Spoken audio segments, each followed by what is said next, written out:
অমৃত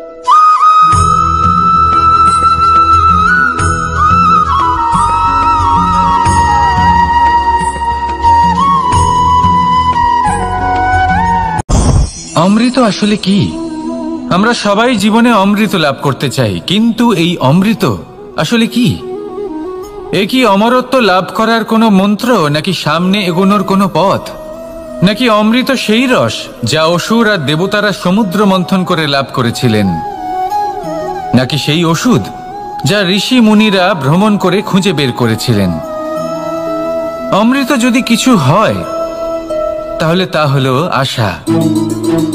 কখনো কোনো মাতাকে দেখুন, উনি নিজের সন্তানকে কত আগলে রাখেন, তার যত্ন নেন, তার পালন পোষণ করেন, এই আশা নিয়ে যে পরবর্তী জীবনে এই সন্তান খুব বড় কিছু করবে, ওনাদের খুব ভালোবাসবে।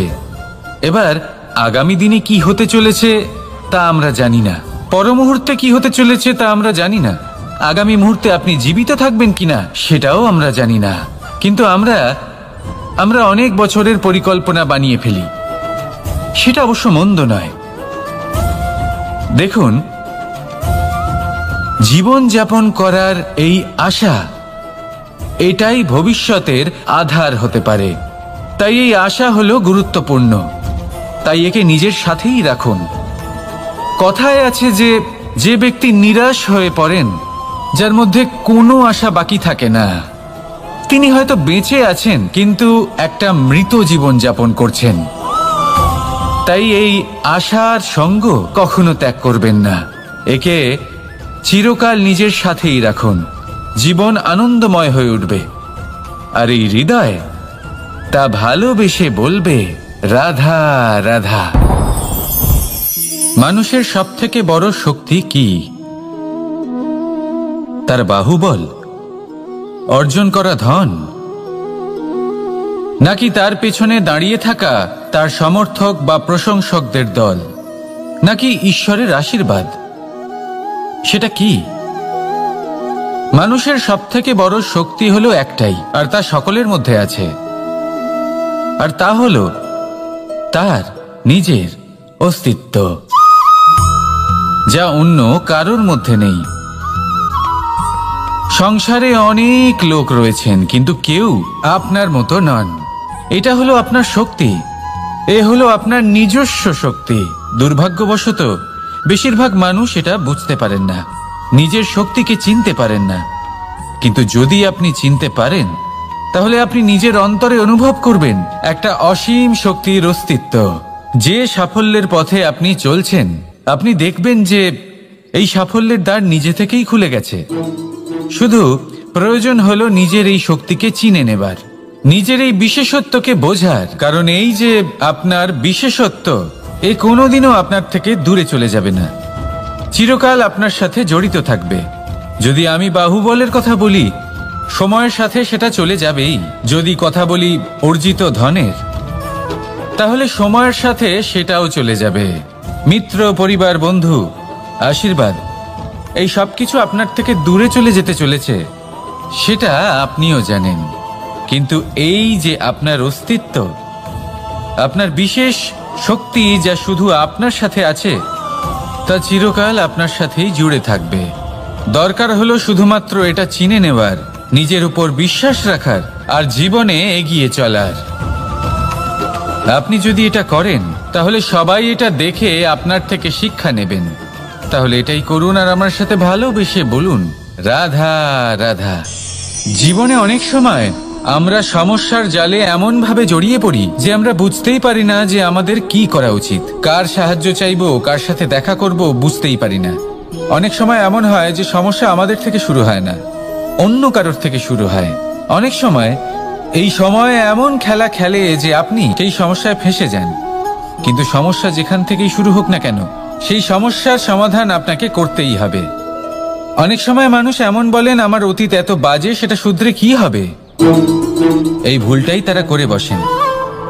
দেখুন, আগে যা হয়ে গেছে, যা শুধুই অতীত, যা সত্য তা কখনো বদলানো যাবে না। কিন্তু এটাও সত্যি যে এখন থেকে সামনের যে পথ, সেটাও আপনার হাতে রয়েছে। আপনি একে ভালোও বানাতে পারেন, খারাপও বানাতে পারেন। তাই আপনার এটা শুধরে নেওয়াই উচিত। কারণ মানুষ আসলে তার নিজের অতীতকে নয়, তার বর্তমানকে প্রভাবিত করতে পারে।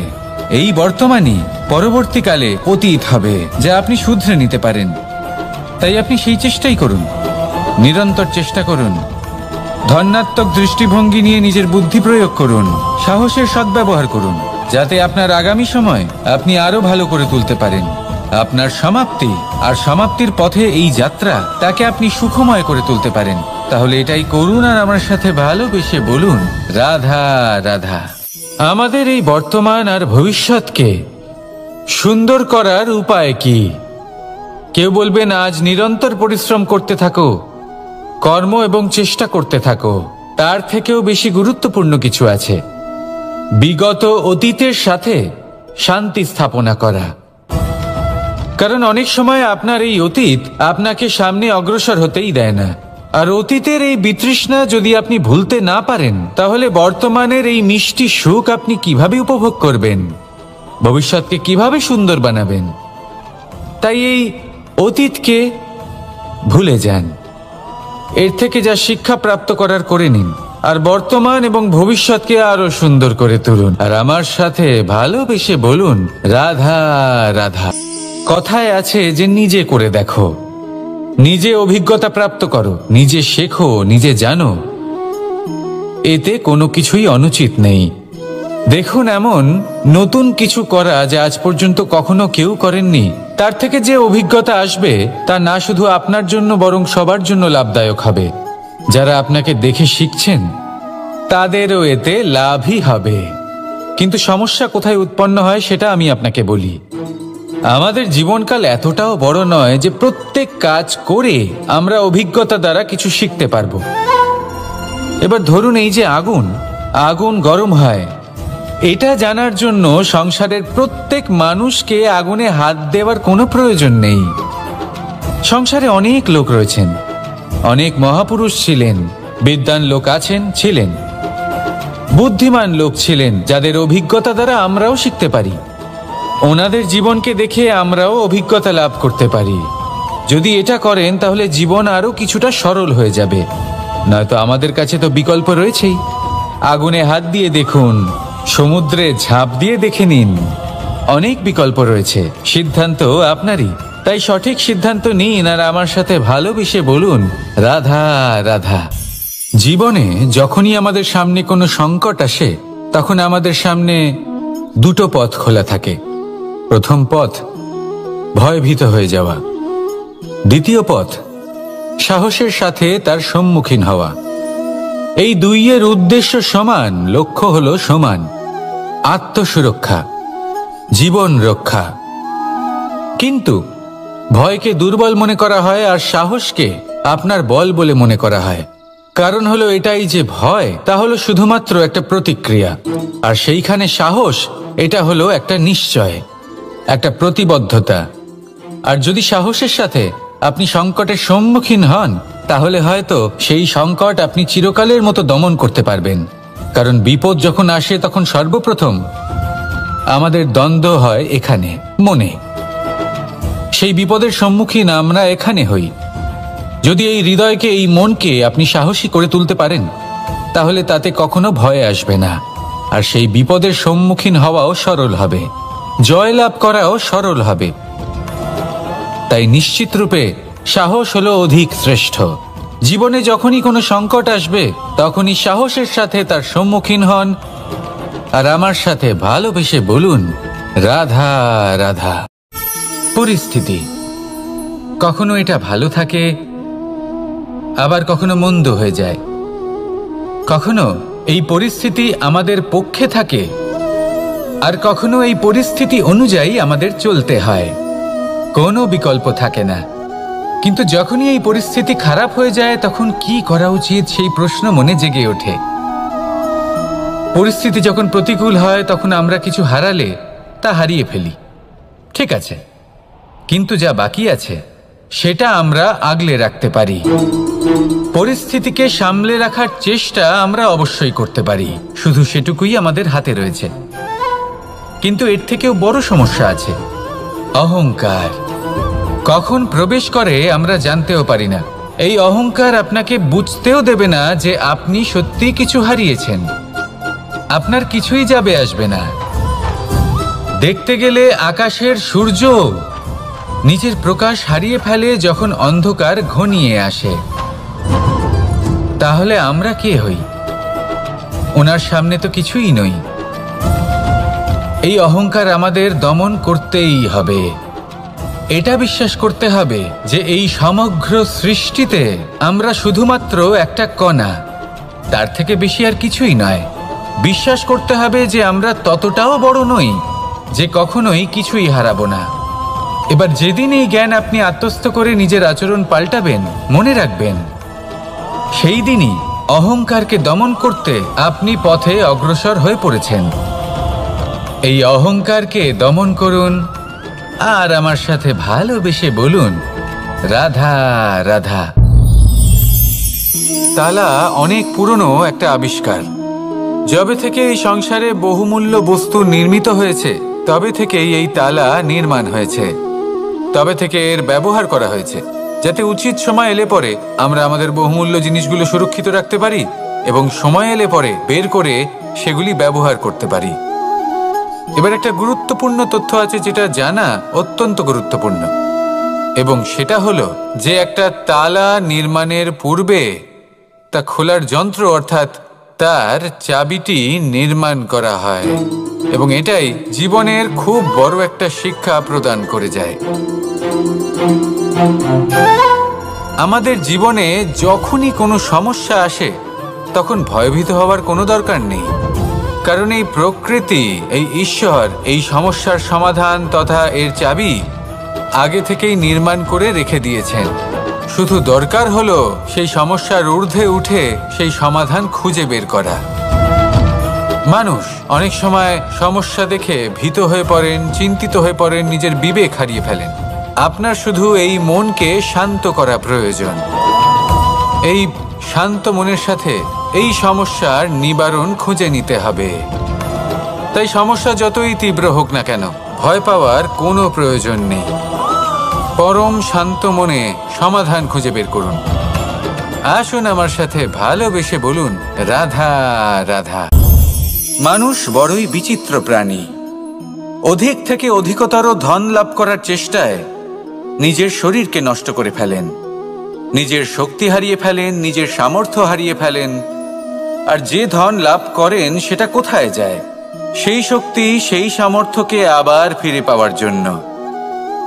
আর কিছু মানুষ জীবন এমনভাবে যাপন করেন যেন তা কখনোই শেষ হবে না, কিন্তু শেষ তো সবারই হবে। আর যখনই শেষটা কাছে চলে আসে তখন মানুষ এটা বুঝতে পারেন যে সে জীবনকে উপভোগ করেননি। তার কারণটা কি? লালসা। এই লালসা জন্ম দেয় লোভকে, আর এই লোভ জন্ম দেয় আপনারই বিনাশকে। সেই জন্য আজ আপনার কাছে যা কিছু আছে, যেমনটা আছে তার সাথে জীবন যাপন করুন, পূর্ণরূপে যাপন করুন। আপনার কাছে যতই ধন, শক্তি, মান থাকুক, তা সবার মধ্যে ভাগ করতে শিখুন। ভাগ করলে ভালোবাসা বাড়ে, আর এই ভালোবাসা দ্বারা জীবন আরও সুখময় হয়ে ওঠে। তাহলে আসুন আর আমার সাথে ভালোবেসে বলুন, রাধা রাধা। মানুষ সত্যের সাথে অবগত হবার জন্য ব্যাকুল হয়ে থাকে, চিরকাল চেষ্টা করতে থাকে। জন্ম থেকেই তার মনে এই ইচ্ছে জাগ্রত হয় সত্যিটা কি সেটা জানতে। এবার এই ইচ্ছে এটা পূর্ণ কিভাবে করা যেতে পারে? কারোর মনে হয় যে জ্ঞান অর্জন করলেই এই ইচ্ছে পূর্ণ হতে পারে, তাই কেউ কেউ জ্ঞানের পেছনে ছুটতে থাকেন। কেউ এটা ভাবেন যে এই ইচ্ছে পূর্ণ করা যেতে পারে ধন আর শক্তির দ্বারা, তাই তারা ধন আর শক্তি প্রাপ্ত করতে চান। কেউ আবার ভাবেন যে অন্তরের মন্থন দ্বারা এটা সম্ভব হতে পারে। এবার এটাও সত্যি যে মন্থন করলে অমৃত লাভও সম্ভব হতে পারে, কিন্তু তার জন্য এই মন্থন করার জন্য একটা উচিত দিকে অগ্রসর হওয়া প্রয়োজনীয়। উচিত সংযমের দ্বারা সামনে এগোতে হবে, আর কোনো আশা না করে সামনে এগিয়ে যেতে হবে, তবেই এটা সম্ভব হতে পারে। একটা বাদ্যযন্ত্রের কথা ভেবে দেখা যাক। তার থেকে সুর তখনই নির্গত হয় যখন তার তারগুলি ঠিক করে বাঁধা হয়। যদি বেশি বেঁধে ফেলা হয় তাহলে তার ছিঁড়ে যেতে পারে। আর যদি ঢিলে থেকে যায় তাহলে তার থেকে উচিত সুর নির্গত হবে না। একটা অত্যন্ত গুরুত্বপূর্ণ কথা মনে রাখবেন, সত্যকে লাভ করার প্রাথমিক আধার হল অনুশাসন। জীবনে এই অনুশাসন আনুন, সত্য আপনা আপনি আপনার কাছে চলে আসবে, আর এই মন প্রসন্ন হয়ে বলবে রাধা রাধা। জীবনে যখনই কোনো কঠিন কাজ আমাদের সামনে আসে তখন আমরা কারোর না কারোর থেকে সাহায্য চাই, যেটা উচিত। কিন্তু যদি যে কোনো ছোটখাটো বিষয়ে আমরা সাহায্য চাইতে শুরু করি তাহলে কি হবে? তাহলে আমরা নিজেদের সামর্থ্য, নিজেদের যোগ্যতাকে কখনো বাড়তেই দেব না, না আমাদের শক্তি কখনো বাড়বে, কারণ এটা আমাদের অভ্যেস হয়ে যাবে। যাই ঘটুক আমরা কারোর থেকে সাহায্য চাইতে চলে যাব, এটাই আমাদের স্বভাব হয়ে যাবে। সেই জন্য আমাদের যেটা করা উচিত সেটা হলো যতক্ষণ না আর কোনো উপায় থাকছে ততক্ষণ আপনি কারোর থেকে সাহায্য চাইতে যাবেন না। চেষ্টা করুন, যা সংকট থাকুক, সমস্যা থাকুক, পরিস্থিতি যতই কঠিন হোক, নিজে সমাধান করতে চেষ্টা করুন। যতটা পারবেন আত্মনির্ভর হওয়ার চেষ্টা করুন। যদি এটা করতে পারেন তাহলে আপনি অনেক কিছু শিখবেন। দিন প্রতিদিন আপনার জীবন আরও বেশি উজ্জ্বল হয়ে উঠবে, ব্যক্তিত্বের বিকাশ ঘটবে, আপনার শক্তি বৃদ্ধি পাবে, যোগ্যতা বৃদ্ধি পাবে, আত্মবিশ্বাস জেগে উঠবে, আর আত্মনির্ভর হয়ে মন বলবে রাধা রাধা। আমাদের জীবন হলো একটা উপবনের মতো, যেখানে কাঁটাও আছে আবার ফুলও আছে। আর যদি আপনি ফুল লাভ করতে চান তাহলে কাঁটার সংস্পর্শে তো আপনাকে আসতেই হবে। এটাই জীবনের সত্য। আমাদের জীবনে, আমাদের পরিবারে, আমাদের সমাজে দেখবেন ভিন্ন ভিন্ন ধরনের মানুষ আছে। কেউ আছেন দুর্জন, কেউ সজ্জন, কেউ শত্রু হন তো কেউ মিত্র। যদি আপনি দুর্জনদের কাছে যান তাহলে শুধুই কষ্ট পাবেন, যদি আপনি শত্রুর কাছে যান তাহলে ঝামেলায় জড়িয়ে পড়বেন। তার চেয়ে ভালো আপনি সজ্জনদের কাছে যান, আনন্দ এবং জ্ঞান লাভ করবেন। নিজের মিত্রদের কাছে যান, আপনি সাহস লাভ করবেন। আরও একটা কথা বলি, এই জীবন এত বড়ও নয় যে আপনি প্রত্যেক সমস্যায় প্রত্যেক মানুষের সাথে ঝামেলায় জড়াবেন। শুধু যার সাথে আপনার মনের মিল হবে তাকে প্রণাম করুন, আর যার সাথে মনের মিল হবে না তাকে দূর থেকে প্রণাম করুন।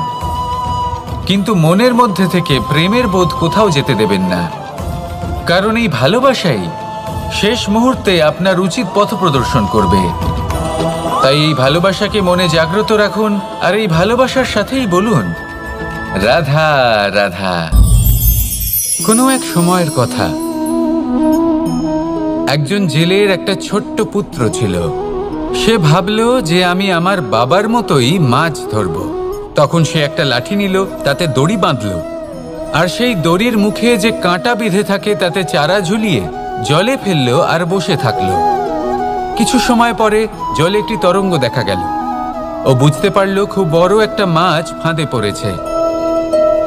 ও বল প্রয়োগ করলো, সেটা টানার চেষ্টা করলো, মাছও বল প্রয়োগ করলো, আর শেষে যেটা হলো সেই দড়ি ছিঁড়ে গেল আর মাছ বেঁচে পালিয়ে গেল। দেখুন, ও অনেক চেষ্টা করলো কিন্তু অসফল হলো। কখনো অধিক বল প্রয়োগ করলো, আবার কখনো কম বল, কিন্তু কিছুতেই সফল হলো না। ও পঞ্চমবার প্রচেষ্টা করলো, না বেশি বল প্রয়োগ করলো না কম, ততটাই বল প্রয়োগ করলো যতটা পর্যাপ্ত, ঠিক ততটাই বল, যতটা বল সেই মাছ প্রয়োগ করলো, আর শেষ পর্যন্ত জীবনে প্রথমবার ও মাছ ধরতে সফল হলো। এবার এই কথার সারমর্ম কি? ভারসাম্য। এটাই হলো জীবনের সবথেকে বড় নিয়ম। আমাদের সবার জীবনে সমস্যা রয়েছে, কখনো মন দিয়ে ভেবে দেখবেন। জীবনে যদি কোনো ক্ষুদ্র সমস্যা বা ছোট সমস্যা থাকে আর সেটা সমাধান করার জন্য আপনি বেশি চেষ্টা করছেন, তাহলে তার দ্বারা সমাধান হয় না, বরং আরও বিপদ বেড়ে যায়। যখন কোনো বড় সমস্যা থাকে আর আপনি কম চেষ্টা করতে থাকেন, তখন সমাধান হয় না, তা চলতেই থাকে। শুধু এটাই হলো ব্যাপার।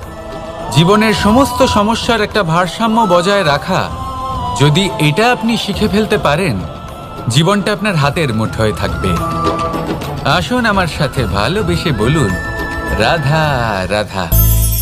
মানুষের জীবনে স্বচ্ছতার একটা আলাদা গুরুত্ব আছে। যদি আপনি নিজেকে স্বচ্ছ রাখেন তাহলে আপনার নিজেরও ভালো লাগবে, সামনের ব্যক্তিরও ভালো লাগবে, একটা অন্যরকম প্রভাব পড়বে। কিন্তু একজন শ্রেষ্ঠ ব্যক্তি কিভাবে হয়ে ওঠা সম্ভব? যার মধ্যে গুণ আছে, শিক্ষা আছে, শুভ চেতনা আছে, যিনি সৎকর্ম করেন। কিভাবে হব সেই ব্যক্তি যার মধ্যে জ্ঞান আছে? শুধুমাত্র স্বচ্ছ থাকলে তো তা হওয়া সম্ভব নয়। প্রথমে আপনাকে বুঝতে হবে যে মানুষের মধ্যে 4টি মূল তত্ত্ব আছে। প্রথম হলো তার শরীর, যার দ্বারা উনি যে কোনো কর্ম করে থাকেন। দ্বিতীয় তত্ত্ব হলো তার মন, যার দ্বারা কোনো কর্ম করার জন্য সে নিজেকে প্রেরণা দিতে থাকে। তৃতীয় তত্ত্ব হলো বুদ্ধি, যে কর্ম আমরা করতে চাই, যে লক্ষ্যে আমরা পৌঁছতে চাই, সেটা আমরা কিভাবে কোন পথে করব সেটা স্থির করা যায় বুদ্ধি দিয়ে। আর চতুর্থ তত্ত্ব হলো আত্মা। আত্মা হলো এমন এক তত্ত্ব যার কোনো সমাপ্তি নেই। আত্মা হলো অজয়, কিন্তু এরও শুদ্ধিকরণের প্রয়োজন হয়। এই 4টি তত্ত্বের শুদ্ধিকরণ করতে থাকুন, এদের নির্মল রাখুন, শুদ্ধ রাখুন। এবং এটা কিভাবে হবে? শুভ চেতনা দ্বারা, জ্ঞানের দ্বারা, এবং সব থেকে বেশি গুরুত্বপূর্ণ প্রেমের দ্বারা। আসুন আমার সাথে ভালোবেসে বলুন, রাধা রাধা। একে বালি বলুন, মাটি বলুন বা ধুলো বলুন, এ দিয়ে কত কিছু করা সম্ভব। এ দিয়ে আপনি নিজের বাসস্থান নির্মাণ করতে পারেন, প্রাচীর গড়ে তুলতে পারেন, অট্টালিকা নির্মাণ করতে পারেন। কিন্তু যদি এই বালিকে আপনি মুষ্টিবদ্ধ করে রাখতে চান, তাহলে তা হাত থেকে ফসকে যাবে। আপনি কখনোই একে মুষ্টিবদ্ধ করতে পারবেন না। এরকমই হয় আমাদের জীবন, আর এরকমই হয় সময়। এই মুষ্টিবদ্ধ করা বালির মতো। সময়কে আমরা বাধা দিতে পারবো না, আটকেও রাখতে পারবো না। এ হলো প্রবাহমান। জন্ম থেকে মৃত্যু পর্যন্ত এই যে সময়, তা খুবই সীমিত। আর এই সময় আমরা যেটাই করি তার দ্বারাই আমাদের মূল্য নির্ধারিত হয়। আর এই সংসার থেকে চলে যাওয়ার পরেও এই সংসার এই সব কর্মের জন্যই আমাদের মনে রাখে। তাই যদি আপনি এটা ভাবেন যে আজ যে কর্ম করার ছিল আমি না হয় কাল করে নেব, কাল আমার লক্ষ্যে পৌঁছানোর কথা ছিল আমি পরশু পৌঁছব, না, এই সময় খুব মূল্যবান, একে নষ্ট করবেন না। এই সময়কে সদ্ব্যবহার করুন, মহান হবার পথে অগ্রসর হন। একে যদি মুষ্টিবদ্ধ করে রাখার চেষ্টা করেন, এই সময় থেমে থাকবে না। আসুন আমার সাথে ভালোবেসে বলুন, রাধা রাধা। আমরা চাই বা না চাই, আমরা সবসময় নয় কোনো না কোনো লক্ষ্যের দিকে এগিয়ে চলেছি বা কোনো না কোনো যুদ্ধ করেই চলেছি। যেমন যে যুদ্ধ মনের মধ্যে চলছে সেগুলো হলো অন্তর্মনের যুদ্ধ। যেমন পরিবার প্রতিপালনের যুদ্ধ, কর্তব্য পালনের যুদ্ধ, কোনো প্রিয়জনকে না হারানোর যুদ্ধ। এসব যুদ্ধ মনের মধ্যে চলে এবং সেদিক থেকে দেখতে গেলে আমরা হলাম এই সংসারের সব থেকে বড় যোদ্ধা, তাই না? কিন্তু এই সব যুদ্ধে যদি আপনি জয়ী হতে চান তাহলে 3টি বিষয় আপনাকে মাথায় রাখতে হবে। প্রথম হলো সেই ব্যক্তি যিনি এই যুদ্ধে পরাজিত হয়েছেন তাকে নিজের থেকে দূরে করে দেবেন না, বরং আপনি তার কাছে যান, তার সাথে কথা বলুন, কথাবার্তা চালান, আলোচনা করুন, তার থেকে পরামর্শ নিন এবং বুঝতে চেষ্টা করুন উনি কি ভুল করেছিলেন এবং সেই ভুল নিজের জীবনে করবেন না। দ্বিতীয়, সেই ব্যক্তি যিনি এই যুদ্ধে জয়লাভ করেছেন তার অভিজ্ঞতা থেকে শিখুন। তিনি কি কি পদক্ষেপ নিয়েছেন, কিভাবে তিনি প্রারব্ধের গতিপথ বদলে দিয়েছেন, কোথায় বুদ্ধি প্রয়োগ করেছেন আর কোথায় বল প্রয়োগ করেছেন, এই সব কিছু তার থেকে শিখুন। এবং তৃতীয়, আপনার নিজের বিবেক, তার কোনটা উচিত বোধ হচ্ছে, কোনটা অনুচিত বোধ হচ্ছে, সেটা বুঝে নিন। যদি এই 3টি বিষয় আপনি বুঝতে পারেন তাহলে ধরে নিন যে আপনি সাফল্যের পথে অগ্রসর হয়ে চলেছেন। আসুন আমার সাথে ভালোবেসে বলুন, রাধা রাধা।